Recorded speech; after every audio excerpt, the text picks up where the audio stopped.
Okay, what we have here is a -6 swivel seal hose in.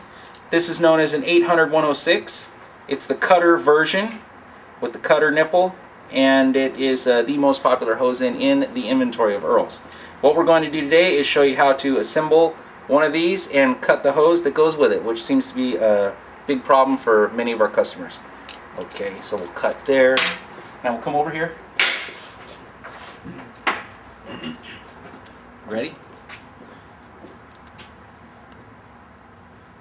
Now here we have a -6 Performaflex hose. You can see it has a rubber liner with a braid, and this is got the brown tracer in it also, which means it's extra flexible and more durable. It's good for about 5 to 7 years of normal use.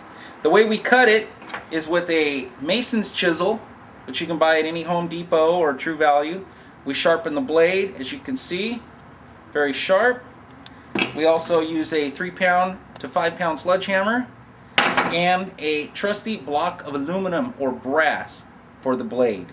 We also like to cut the hose on the leg of a bench so there's no bounce back on the impact of the hammer. So as you can see here, we'll put our hose on here, pick a spot where we want to cut, line it up. You want to widen the shot there. As you can see, cut is perfectly clean. No tape was necessary, no saws, no dust, no sparks, just a perfectly clean cut. As you can see also, the braid bonds to the rubber when you use the chisel.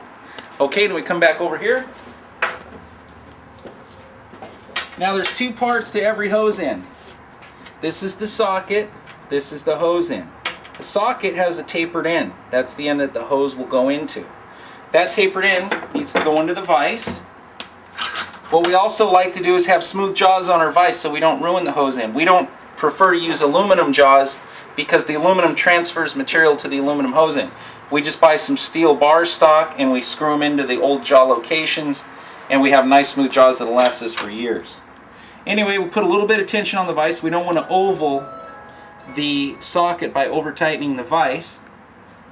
We have our trusty flat blade screwdriver right here, small blade, and we have the hose. Now this end was the end that was cut. You can see it's not perfectly round, and the way you get it back into round is you just put it into the hose socket. As you can see, it won't go in.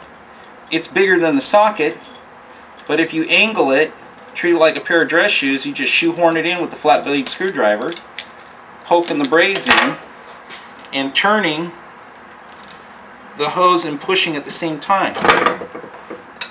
You take that hose, you push it up just under the last thread of the hose end, slightly under, and you can see there's no braids sticking out. I'm not wearing gloves. I've never cut myself. If you know how to work with the hose, you shouldn't be cutting yourself. Then you take the hose end. As you can see, it's 2 individual hex pieces pinned together. You want both hexes to be aligned. You put both those hexes into the vise so it can't spin. We usually use a little gear oil for our assembly. Any gear oil will work, or motor oil.